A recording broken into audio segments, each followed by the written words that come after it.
Envie agora suas dúvidas para o e-mail tatiana.r.m@uol.com.br tatiana.r.m@uol.com.br e a doutora Tatiana irá esclarecer pessoalmente e detalhadamente todas as suas dúvidas. Ligue em São Paulo para 34 39 85 85. Repetindo, 34 39 85 85. Olá, queridos ouvintes, estamos com mais um programa Leis do Sucesso e hoje a gente vai falar um pouquinho sobre a importância de contribuir para a Previdência, né, de maneira correta, porque isso não só vai garantir a sua aposentadoria no futuro, mas também porque você estará resguardado em uma série de situações que podem acontecer antes da sua aposentadoria. Então, é bastante comum, né, que contribuintes realizem o procedimento por guia, né, o pagamento por guia ou carnê do INSS de forma incorreta, seja o valor, seja na categoria, na competência, então na data do pagamento ou no código do pagamento. Normalmente, os segurados percebem que preencheram de maneira incorreta somente quando eles vão requerer a sua aposentadoria no INSS. Então, aí quando eles têm uma negativa no benefício, que eles notam que fizeram alguma coisa errada. Bom, como que é feita a contribuição para o INSS? Se você for empregado, a empresa contratante ela é responsável por realizar o recolhimento da guia e efetuar o desconto da contribuição direto do seu salário. Já os autônomos e segurados facultativos, eles precisam realizar a inscrição na Previdência Social e gerar a sua própria guia de recolhimento. Bom, qual a diferença entre o contribuinte individual e o contribuinte facultativo? Segundo a lei, o contribuinte individual, ele possui a obrigação de pagar o INSS sobre aquela remuneração mensal, mesmo se já for aposentado. Se voltar a trabalhar, então, você tem que contribuir. O facultativo é aquele que não exerce atividade remunerada e ainda assim ele deseja ter a proteção da Previdência Social. Então, a forma de contribuição para o INSS, nos casos de contribuinte individual e facultativo, elas poderão se dar de duas maneiras: pelo plano normal de contribuição ou pelo plano simplificado de contribuição. Então, tanto o contribuinte individual quanto o facultativo, eles deverão utilizar códigos específicos para efetuar o recolhimento, né? Então, seja em qual categoria, facultativa ou individual. Bom, como contribuem os segurados facultativos? A contribuição do facultativo é feita de forma igual aos contribuintes individuais em regra. A alíquota de contribuição é de 20% sobre um valor decidido pelo próprio segurado, mas em quantia que varia entre o salário mínimo e o teto do INSS. Também há a possibilidade de o facultativo contribuir com uma alíquota reduzida de 11% sobre o salário mínimo, daí teria que ser somente sobre o mínimo. Bom, como é que contribui o segurado de baixa renda? Existem alguns segurados que podem se enquadrar no conceito de baixa renda, onde irão contribuir com uma alíquota de 5% sobre o salário mínimo. Bom, qual a diferença entre recolher em período trimestral e mensal? Talvez você tenha percebido que para todas as alíquotas existem códigos para pagamento mensal ou trimestral. O recolhimento trimestral, ele é uma facilidade para que você não precise pagar todo mês o INSS. Então, é importante deixar bem claro que a possibilidade de contribuir para o INSS a cada 3 meses é restrita aos segurados contribuintes individuais e facultativos. Bom, quais são as datas de recolhimento desse trimestral? Dividindo o ano em trimestres, por óbvio, a gente vai ter 4 períodos, sendo o pagamento possível da seguinte maneira. Primeiro trimestre, né, janeiro, fevereiro e março, cujo pagamento é entre 1º e 15 de abril. Segundo trimestre, que é abril, maio e junho, pagamento entre 1º e 15 de julho. Terceiro trimestre, julho, agosto e setembro, pagamento entre 1º e 15º dia. Bom, quarto trimestre, outubro, novembro, dezembro, o pagamento é entre 1º e 15 de janeiro. Bom, qual o valor da contribuição trimestral? As alíquotas, por sua vez, elas podem ser de 20% sobre o salário de contribuição, o que garante uma contagem de tempo para todos os benefícios previdenciários. 11% para contribuinte individual e facultativo, de alíquota reduzida, sem direito à aposentadoria por tempo de contribuição. E ainda o segurado facultativo baixa renda, com alíquota de 5%, também não conta para aposentadoria por tempo. Bom, para contribuintes individuais, alíquota de 20%, o valor será proporcional ao salário de contribuição, desde que maior que o salário mínimo e menor que o teto previdenciário, né? E que esse valor eu vou multiplicar por 3 por se tratar de 3 competências. Bom, como é que gera as guias de contribuição ao INSS? O pagamento ele é realizado por meio da guia da Previdência Social, né, a GPS, que pode ser gerada no próprio site da Receita Federal. Ou você pode preencher a mão na GPS no carnezinho laranja. Lembre-se que caso a guia seja entregue com algum erro, você poderá enfrentar dificuldades para fazer alterações das informações no futuro. Bom, e quais são os códigos para cada uma das categorias contribuir corretamente ao INSS? Bom, a gente tem o plano normal de contribuição, cuja alíquota é 20% do salário de contribuição. A gente tem códigos para recolhimento, né, contribuinte individual, que é 1007, contribuinte individual, e o código de recolhimento do facultativo é 1406, nessa alíquota de 20%. Já nos planos simplificados de contribuição, cuja alíquota é 11% do salário mínimo, o código de recolhimento do contribuinte individual mensal é o 1163 e o código para recolhimento do facultativo é o 1473 no plano simplificado, cuja alíquota é 11% do salário mínimo. E existe também o facultativo baixa renda, como, por exemplo, a dona de casa, que para recolher ela precisa antes se inscrever no CadÚnico. Senão, as contribuições não serão consideradas. Então, o código é 1929 e o valor é 5% do salário mínimo. Existem outros códigos, mas o que eu estou citando, eles são os mais comuns.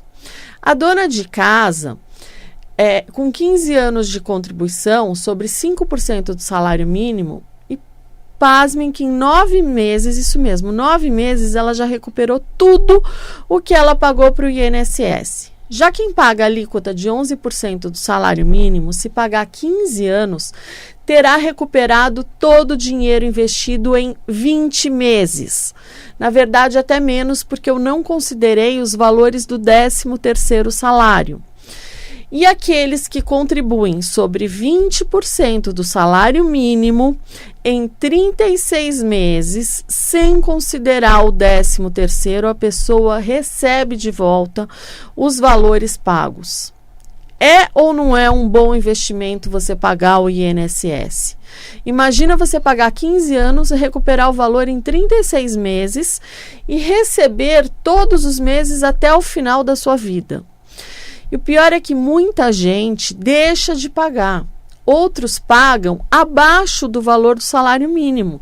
Então, nesse caso, a gente até consegue arrumar antes a gente consegue arrumar e colocar no salário mínimo. Bom, em maio o salário mínimo aumentou de 1.302 para 1.320 e tem muita gente que continua pagando sobre o valor antigo.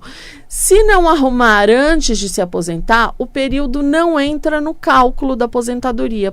Por isso você precisa ficar bem atento como você paga. Bom, pagar o INSS no código errado pode prejudicar a aposentadoria? Sim. Quando por desconhecimento ou desatenção o trabalhador ele preenche errado a sua categoria ou a sua GPS, isso pode criar um problema na contagem daquele período. Bom, eu posso corrigir os pagamentos realizados com erro no preenchimento da guia da Previdência Social, né, a GPS? Você pode corrigir.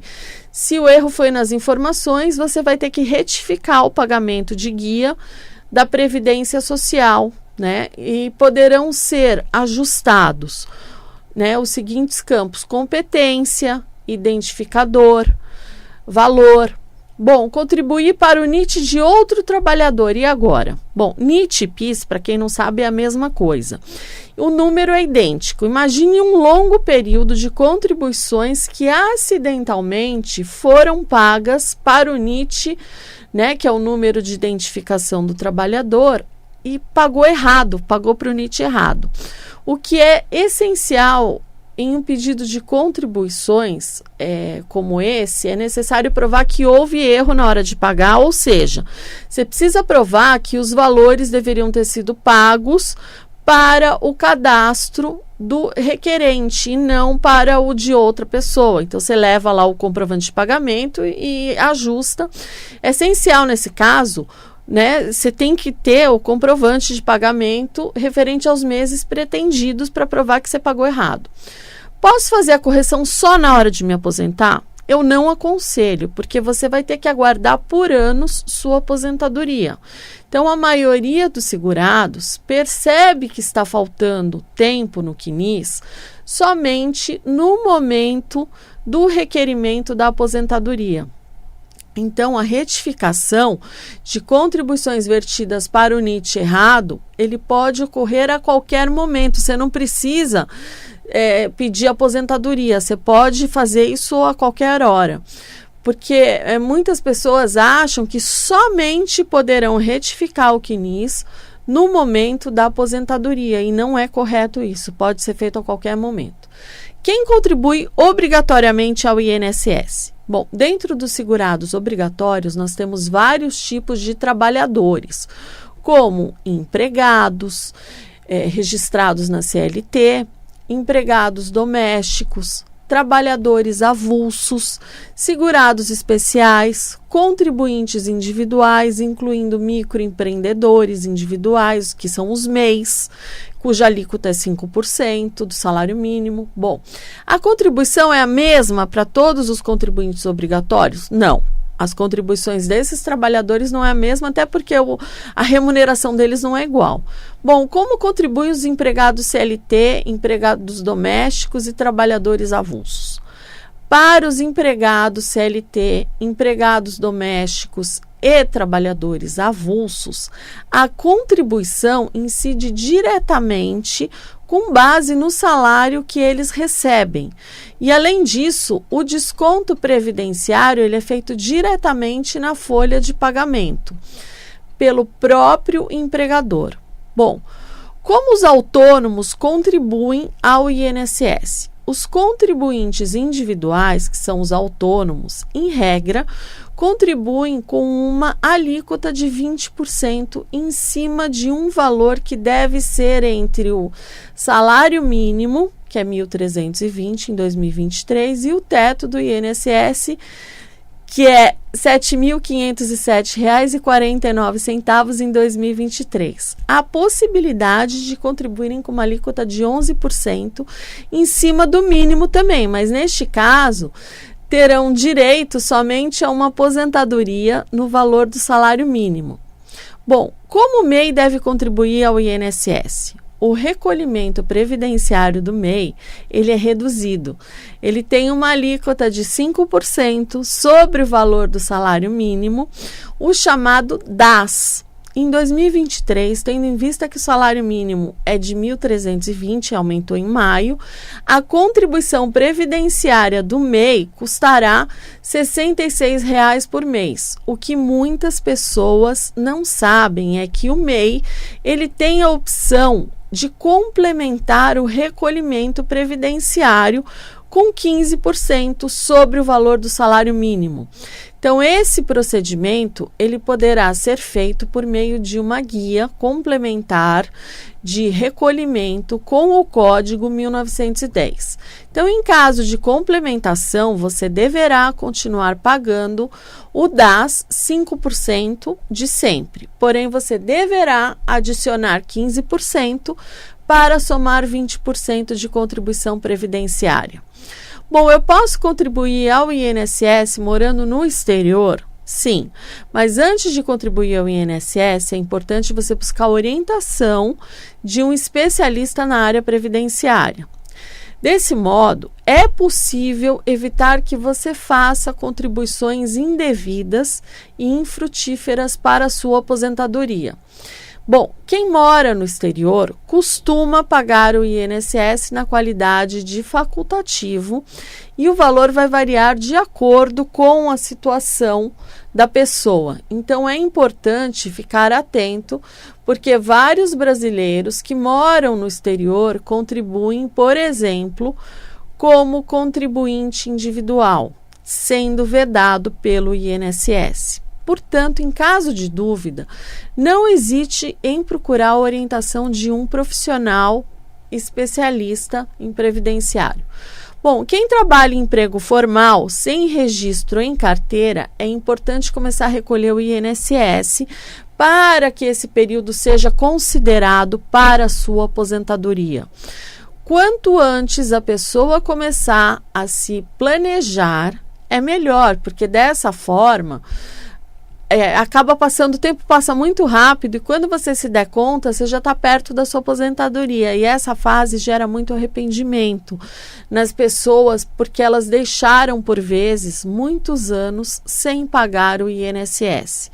Então, não deixe que isso aconteça com você. Basta se planejar, buscar ajuda de um advogado na área previdenciária e você pagar o INSS de maneira correta para que você possa se aposentar sem qualquer problema. Fora que pagar o INSS te concede o direito de receber vários benefícios, como o auxílio-doença, como aposentadoria por invalidez, salário maternidade. Caso você morra, seus filhos receberão pensão por morte, né? Ainda que seja de um salário mínimo. Você pode falar, é pouco, mas ajuda principalmente nos casos de doença, invalidez ou morte. Bom, é permitido receber, atenção, é permitido receber seguro-desemprego e contribuir para o INSS? Toda atenção aqui é pouca. Isso é muito importante saber. Quem recebe seguro-desemprego e pretende contribuir junto ao INSS, né? Precisa tomar cuidado, porque para contar o período em que a pessoa ficou desempregada como tempo de contribuição, necessita ter muito cuidado na hora de fazer o pagamento, tá? Da contribuição. Por quê? Porque a pessoa que pagar o INSS como contribuinte individual e não estiver trabalhando por conta própria, o seguro-desemprego será suspenso. Então, vocês ouviram? Suspendem o seguro-desemprego. Por quê? Porque fez o recolhimento no código errado. Então, quando a pessoa paga o INSS como contribuinte individual, ela está declarando para o INSS que está trabalhando por conta própria, o que não pode, tá? Ainda que ela não esteja.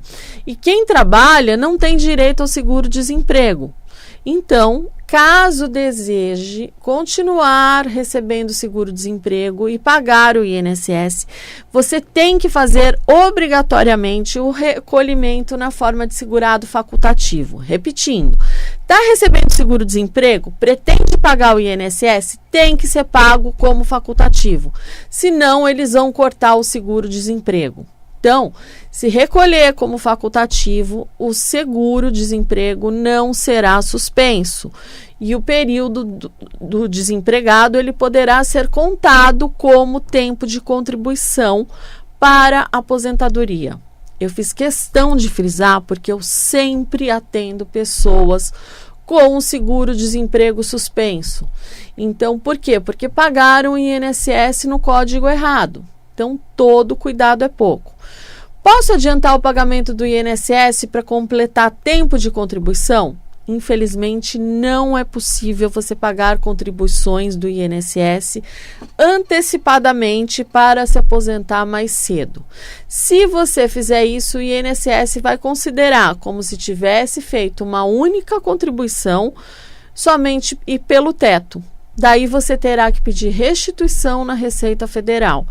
Então, cuidado, o INSS, se você souber fazer direitinho, se você tiver orientação, você passa sem qualquer problema. Agora, se você acha que é assim, acha que é assado e vai fazendo, uma hora você pode se surpreender. Então, tome cuidado, recolha, peça orientação. Não é feio você pedir orientação de ninguém, afinal de contas, ninguém nasce sabendo. Então, faça direitinho, não tome sustos. Peça orientação, porque é muito fácil errar. Quando você paga o INSS, a coisa mais fácil é você errar o código, errar a data. Então, veja como é que está a sua situação. Você está pagando? Veja se está tudo correto. Porque muitas vezes a gente se atrapalha. Muda o mínimo e a gente paga sobre aquele valor do mínimo antigo e acaba não entrando na contagem alguns meses.